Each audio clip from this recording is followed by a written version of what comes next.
My name is Guy Portelli and I'm a sculptor, and I have had this project, this dream, for 30 years, and I took it on to Dragon's Den to get the funding to see whether that dream could come true. And it's been a fascinating journey since appearing on TV, and it gave me a year out just to concentrate on that one project without having to think about raising money through making other things.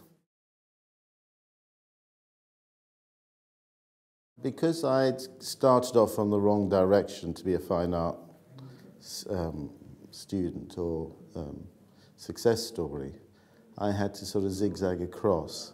There is a sort of formula these days to how you succeed in fine arts, and you sort of got to go to the Royal College or Goldsmiths, and then you hope that you'll be taken up at your diploma show, and if you aren't taken up, then you really have a hard struggle. But because I was in interior design, I had some skills that could earn me a living. So I managed to get a couple of okay jobs and then land a job with the BBC doing special effects and working on Doctor Who and Blake Seven. And it was great fun because I was in a department with 30 other people who all had wonderful skills, and I could learn from them because I was the youngest in the department. So that set me up and it gave me the confidence.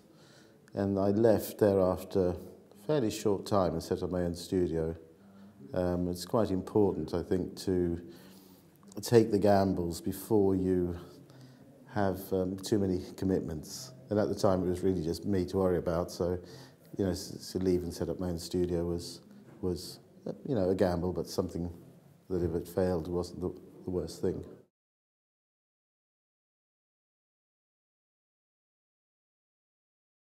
You have to think, what do I offer that is different from what everyone else offers? And I think what I actually realised was people would only come to me if there was no time or no budget. If nobody else wanted the job, they would come to me. But if I did a really good job of that, then I would get the first pickings of the next job. So the first job I wouldn't make any money on. But when the next job came up, I would make money on it because I had proved myself. So I think as an artist, and in probably a lot of careers these days, you just have to be doing it all the time and just surviving, because eventually that'll pay off.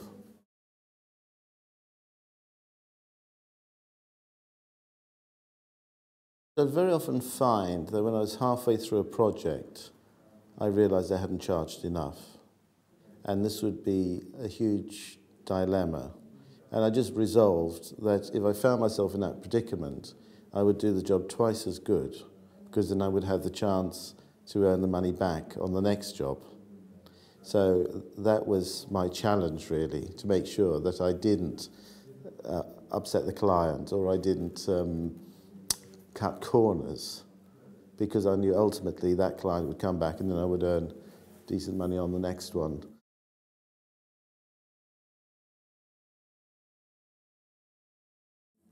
You just do a lot of running around in art.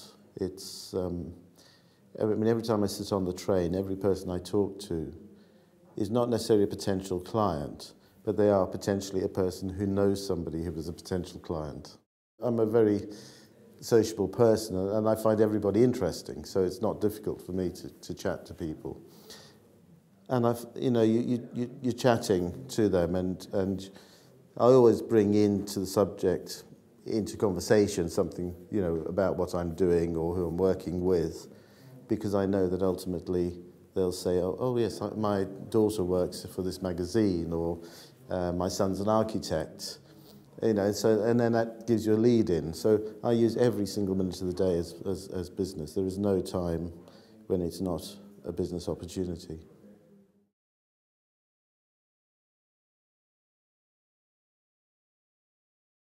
What was happening with my career was I was represented by 4 or 5 good galleries, but I was the sort of smallest fish in the pond with these galleries, which meant that I was always begging for the crumbs and not getting the pick of the marketing or the pick of the location. And I couldn't see that that was going to change. I could just see that I was in a circle going round and round and coming back to the same point each time. And it was in sort of laying sort of quite dormant in my head, this problem. And I'd lived with it for 2 or 3 years and becoming quite frustrated with it. And then suddenly, it was Easter morning, Easter Sunday, I was sitting in bed with a cup of tea, and I suddenly thought, Dragon's Den.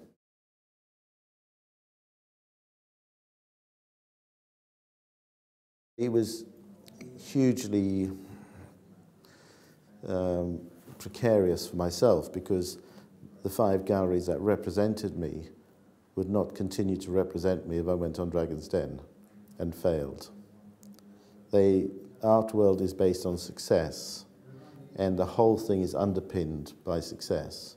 So if you go on and fail, you shoot the safety net away from you very quickly because you've undermined. So I knew I had to go on and succeed. And I knew that ultimately the money I was going to be given was not really the biggest value and the biggest asset to me. What was the media interest, the media attention, and the support of big business was of much more value to me than the money.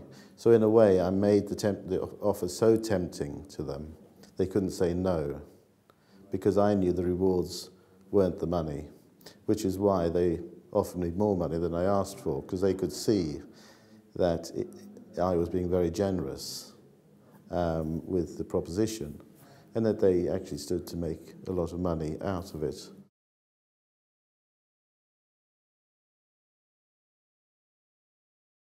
The day after the programme came out on television, my world was a different world to the day before. So whatever mathematics you've calculated in advance of the show going out, those mathematics are right out the window. It's a totally different world, and you've no idea where your payoff is going to come from and where you're going to hit major problems. But you just have to go on the journey and resolve the problems as you get to them. Whereas before I would phone up with an idea and it would end at the reception desk, now I can phone up with an idea, I get through to speak to the director, and 50% of the time they take up the idea and we do something with it. And that's the difference from now and then. I can get past the receptionist to speak to somebody who's got the authority to make doors open.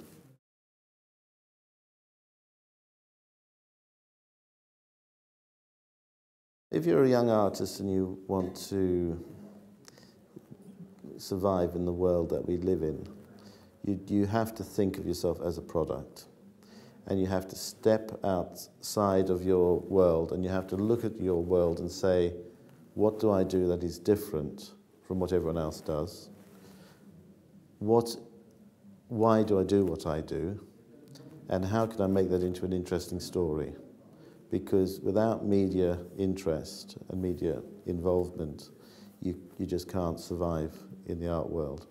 And the art world is, I mean, newspapers are looking for interesting stories. So you have to create a story about what you do and present that to them, you know, photographs, editorial, because newspapers these days are very lazy. They get so much for the newspapers. You've got to spoon feed them the strap line, the thing, and you've just got to keep aiming high.